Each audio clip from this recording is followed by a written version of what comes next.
So welcome to the module 4 of Trends, Networks, and Critical Thinking in the 21st Century. So the topic under the module number 4 natin is about the barriers to cultivating in critical thinking. So barriers, obviously, these are the negative factors affecting critical thinking. Ito yung mga nakakasagabal to gain a clear critical thinking. So unahin na natin dyan mag-focus tayo dun sa mga dun sa mga ethical forms, no? So unahin na natin diyan ang acquisitive. So when we say acquisitive, no, just remember the term acquisitive being greedy, no? As you read the entire module, no, acquisitive is more on money, more on being greedy when it comes to power, when it comes to fame, popularity, no. Acquisitive greediness, obviously more on wealth.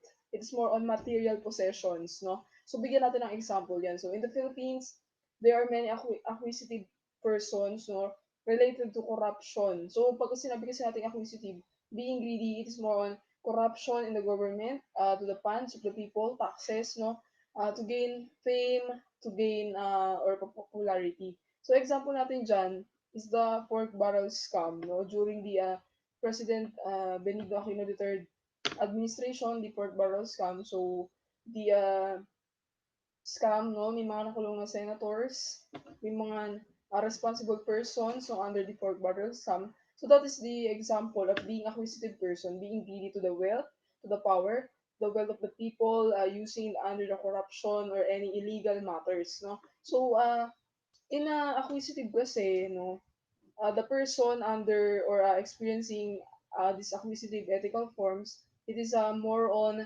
gaining benefits, no? Gaining benefits on his or her own. No, hindi niya na iniisip yung mga tao sa paligid niya, but more on the benefits that he or she will get to something illegal works, no? Sa mga drugs accused, no? Yun kasi corruption, drugs, different crimes sa Philippines, so na-experience natin. So, naghihinder yan as a acquisitive, as an ethical form, no, in a critical thinking kasi parang nagiging, tawag dito, parang gusto nila superior sila, no, when it comes to the benefits that they will get on their, on the situation that they are in, no. So being acquisitive, of course, makakahadlang talaga sa critical thinking kasi kung inisip mo ay puro greediness, no, being greed on wealth, popularity or fame, no, without thinking the other people's feelings, knowing so wealth, no? So yun talaga, super makakahinder siya, magiging barrier siya, being greedy, which is totally a negative attitude of a person. That is acquisitive, being greedy. Next tayo, bias. So being biased is, narinig naman natin yan being biased, no? So being biased, it is a prejudice, no, when it comes to a certain situation, a certain person, meron kang kinikilingan na tao, meron kang kinikilingan na pangyayari. So, being a bias, no, ito yung example natin sa election.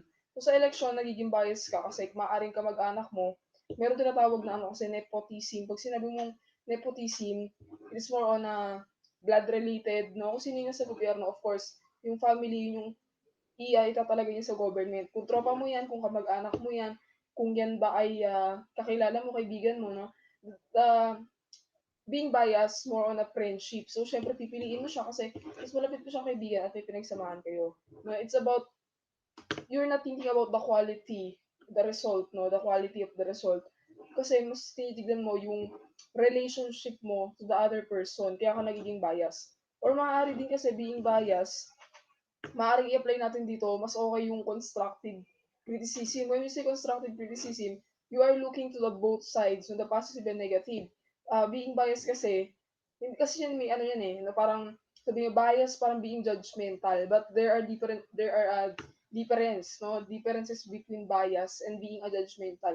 Kapag kasi bias, wala kang basis. Ibig sabihin nun, whether gusto mo lang talaga siya, kasi siya yun. You like it without reason. Ayaw mo siya kasi ayaw mo lang talaga sa kanya.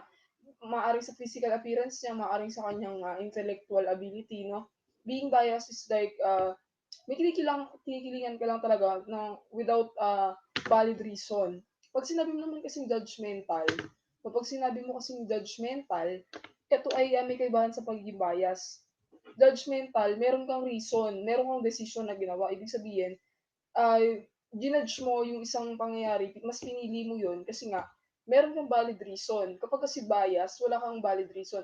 Kapag judgmental kasi, ah, the degree of reason, tinitignan mo yung dahilan, yung maaaring dahilan. Kasi kapag bias kasi, mas pinapairal mo yung iyong feelings, yung iyong emotions, ang iyong sabihin na nating pagiging malapit mo dun sa isang tao, samantalang ang pagiging isang judgmental, tinignan mo in every depth of the information na meron siya. That's why you judge the person, no, based on evidences, somehow like that.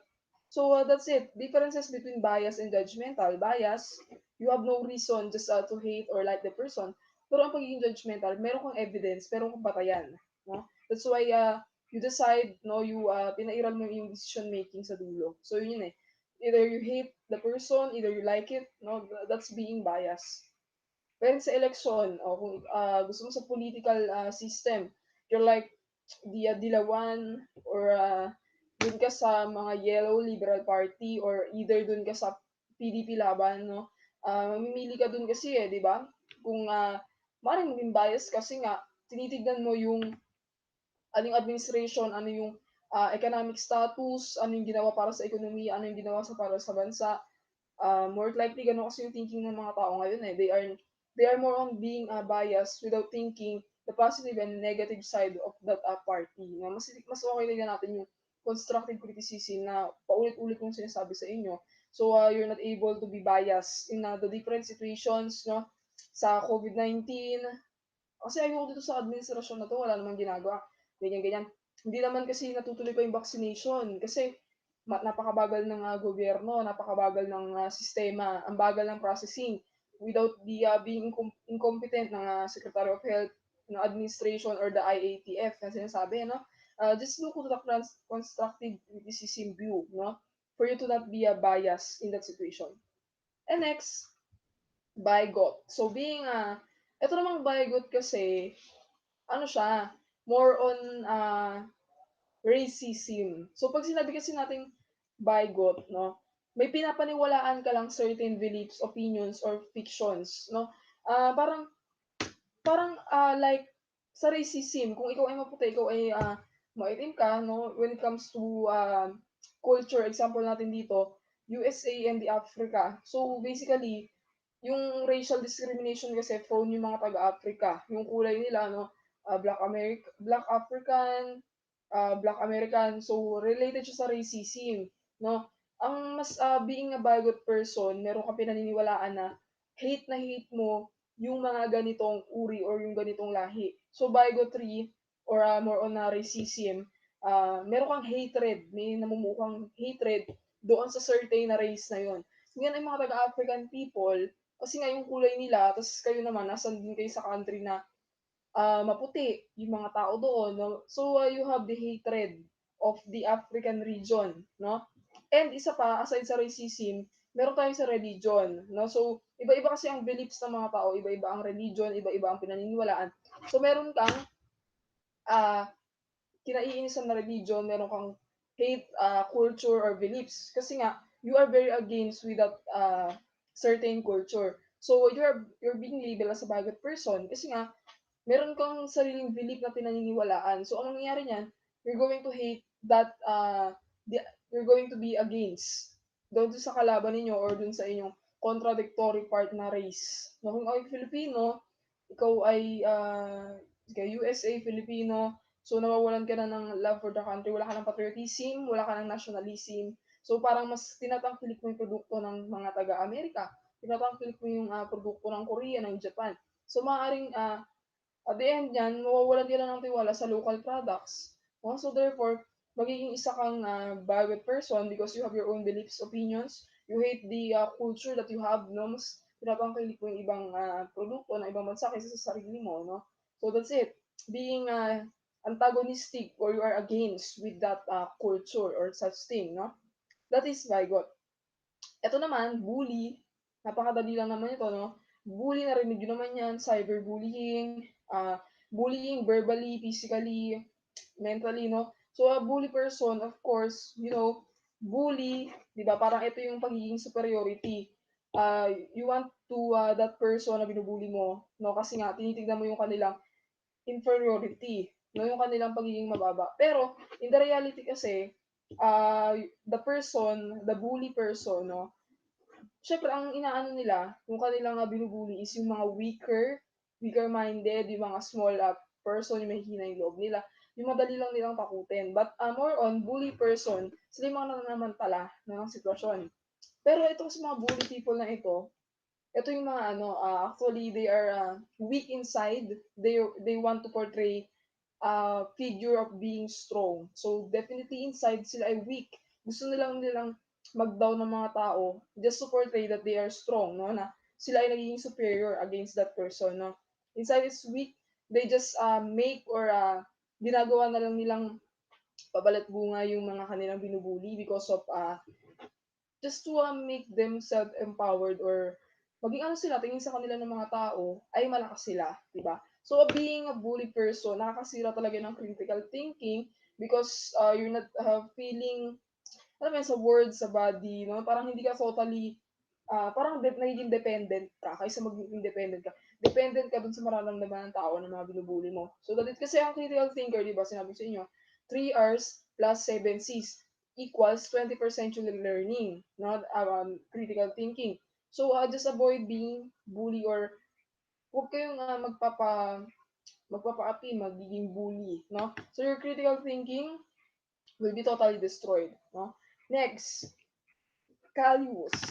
So, being callous, if you're a callous person, no, ito naman ay tungkol sa pagiging walang pakialam, pagiging manhid. So, kung ikaw a callous person, wala kang pakialam sa paligid mo.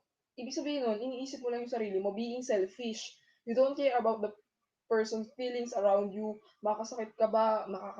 Panakit ka ba ng iyong words, ng iyong emotions, ng feelings mo, ng sinasabi mo, no? So, being callous, pagiging manhid, no? You have the lack of pity, lack of mercy, being insensitive, no, to the feelings of others, the reactions. Kasi nga, mas iniintindi mo yung sarili. Being selfish, no? Own benefits, para ka nagiging plastic, no? Para ka nagiging plastic, parang gusto mo lang yung benefits mo sa sarili mo, no? Pakita tao lang yung ginagawa mo. That's why nagiging manhid ka kasi nga, wala kang pakialam sa nararamdaman ng ibang tao. That's why you're being callous. And then, chauvinism. Oh, ito naman, chauvinism. It is more on the gender inequality. So, pag sinabi natin chauvinism, naniniwala kasi yung mga chauvinist na the attitude of superiority toward opposite sex or race. Ibig sabihin nun, may related na naman to sa gender. Iba-iba kasi yung gender roles between women and men. So, female and male, no? So, chauvinism, the superiority towards men against the women. Ibig sabihin, sila yung mga nasa patriarchal society. Ibig sabihin, patriarchal, mas iniisip nila na mas makapangyarihan yung mga lalaki kaysa sa mga babae. Under this chauvinism, men is over women, either physical, mental. O kaya prone yung mga yung mga domestic violence, 'di ba, yung mga battered wife, yung mga inaabuso mga women, o kaya nga tayo merong uh, violence against women and children. So, pinapakita dito na ang mga babae daw ay weak, fragile, unreliable, kailangan daw protektahan. So, parang ginagawang inferior yung mga kababaihan. Kasi nga naniwala sila, yung mga lalaki ay mas malakas kaysa sa mga babae. Pagdating sa mga house chores, kailangan sabay lang babae, ang lalaki ang nagtatrabaho. No? Yung iba't ibang situation. No? And then, meron din silang stereotyping na tungkol naman ito sa rape. So, kamahilan lang, di ba, sa social media, sa mga balita, no, laganap yung mga tungkol sa rape, di ba? Parang, ito kasi sa mga chauvinism, para kasi silang one-sided mind sila. Hindi sila open-minded. Ibig sabihin nun, sabi nga, di ba, there is no rape if there is no rapist. Naniniwala kasi yung mga chauvinists na nakadepende sa pananamit ng mga babae. No? Kung sila ba ay mahinhin, sila ba ay dalisay sa paningin ng mga tao. Kasi ang view nila sa women ay mga object, sex object, no? Yun nga, naniniwala yung ibang tao na no rape. Di ba tama naman? There is no rape if there is no rapist. Kaya ano pa yung damit mo eh? Paano naman yung damit mo na hindi naman ganun ka-revealing, hindi naman ka ganun ka tawag dito, yung kaano ka akit-akit parang nagiging ano ka daring 'no.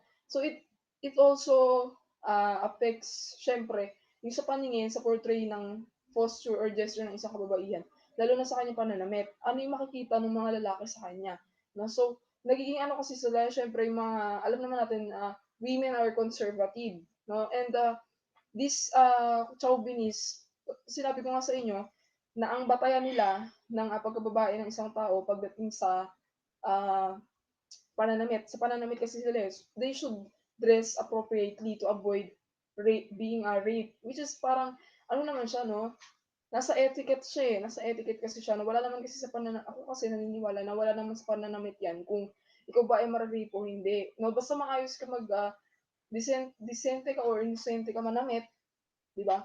Ah, Nandun pa rin 'yan sa view ng isang, rapist 'no, kung siya ba ay naka-drug, siya ba ay ano man siya, naging hallucination siya, naging, kung ano yung mga nakikita niya. So, it depends also to the person, 'no? And, yun na nga, chauvinism, being narrow-minded, one-sided view, masyado silang bias pagdating sa gender, sa lalaki at babae. So, that is chauvinism. And then cheat, 'no, eto alam niyo 'to, cheat. So, cheat, of course, it affects the, critical thinking. Why? O tignan pa lang natin dito yung mga nahuli. May mga nakita ko kasi mga nagkopyahan lang sa module. So, ayan. So, parang pinasa lang yung sagot, kinuha sa ibang section, binago lang yung pangalan. So, that's, one example of cheating. Because cheat, obviously, it is being dishonest, being unfair. Siyempre, para makagain ka ng advantage, hindi mo nagawa yung isang activity. That's why, mangongopya ka or, mandudaya ka. So, maaaring sa exam, sa games, sa mga activity, sa mga exam, sa mga final exam, yan. Prone na prone yan. So, avoid that. Avoid being a cheater. Kasi nga, maaaring ano din, tinamad, maaaring hindi alam yung gagawin, maaaring hindi talaga kaya yung activity. They cannot accept their weaknesses. Ibig sabihin nun, kailangan i-overcome, no? I-overcome dapat yung mga weaknesses na dapat kayanin mo yung pagsasagot. Hindi ka umaasa sa iba. So, you're being independent, no? That's a cheat. Affects our critical thinking. Next, egocentricity. So when we see egocentricity from the word itself, ego, centricity, center, no? So pag sinabi natin egocentricity, no, it's about being perfectionist. Nagiging egocentric ka person ka. Ibig sabihin nun, sa tingin mo, lahat ng sinasabi mo tama, lahat ng pinaniniwalaan mo ay tama. No, parang sinasamba mo na yung sarili mo, no? Egocentricity na parang wala nang kulang sa'yo, hindi ka gumagawa ng mistakes, no? Parang sa lahat ng bagay ay magaling ka, na parang naging competitive person ka, no? And, being egocentric, of course, dahil nga hindi mo ina-admit yung mistake mo, maaaring sa ibang tao mo sinisisi yung iyong mga kamalian.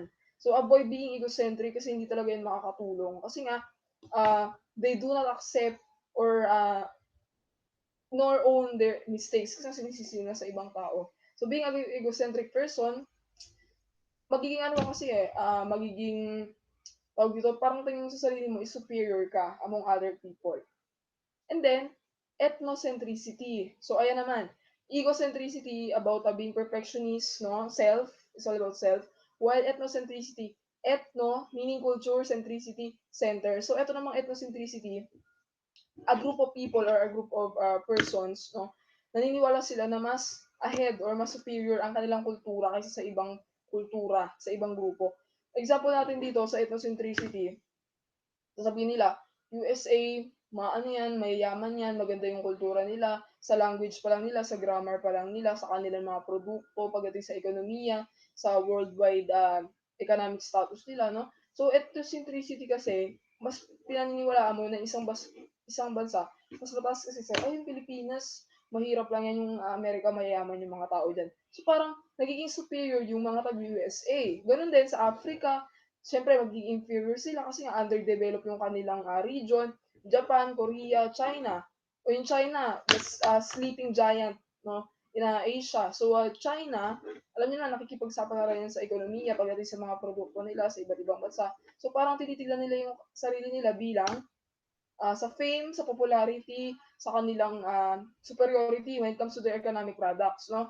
Tapos, kung titignan natin yan, so magiging majority niyan, parang minority is under majority. Of course, majority kasi sila yung mga nangunguna sa pandaigdig ng kalakalan. Example natin dito sa Pilipinas naman, syempre parang yung mga Tagalog, pag natagaluson ka, mas mataas ka. Kapag Visayas and Mindanao ka, mababa yung pagtingin sa'yo. Lalo na yung mga pangkat etniko. Kung ikaw ay under ng Tagalog, Maranao, Tausug, ano ba yung mga pangkat etniko, na parang weird yung culture.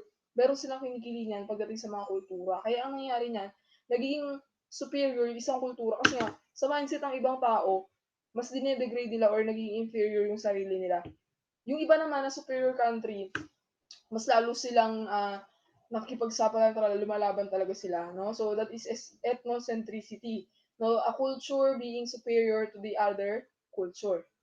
And then, drawing assumptions. So pag sinabi naman natin drawing assumptions, it's like hasty generalization. So pag sinabi mong hasty generalization, you're jumping into conclusions. So ibig sabihin nun, nag-a-assume ka kaagad ng mangyayari kahit wala pa naman talagang ebidensya o resulta, no? So drawing assumptions, nakaka-apekto to sa critical thinking kasi it is baseless, no evidence whether it is true or false. Parang umaasa ka lang na ano kaya yung mangyari mamaya.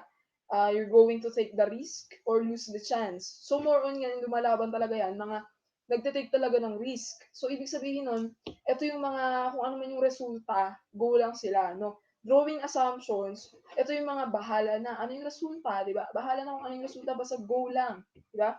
And then, ito yung tawag sa pagsugal sa isang desisyon na hindi ka sigurado, no? Ikaw ba ay mag-online ngayon? Sigurado ka ba na kaya mo ang online class because of the pandemic, no? They are drawing assumptions. Gumagawa agad sila ng conclusion.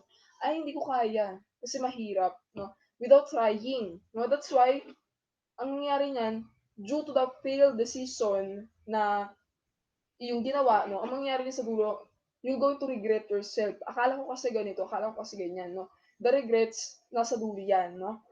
You whether take the risk or lose the chance. You will regret your decisions. So, drawing assumptions, kailangan mo muna maging sigurado sa iyong desisyon. Kailangan mong alamin yung mga ebidensya, alamin yung mga resulta before you jump to the conclusions. So, that's it.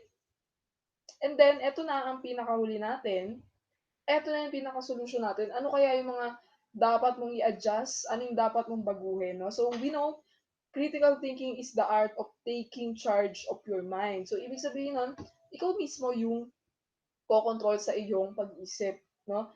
Kung ikaw ay egocentric nung nakaraan, ikaw ngayon ay magiging isang reasonable person.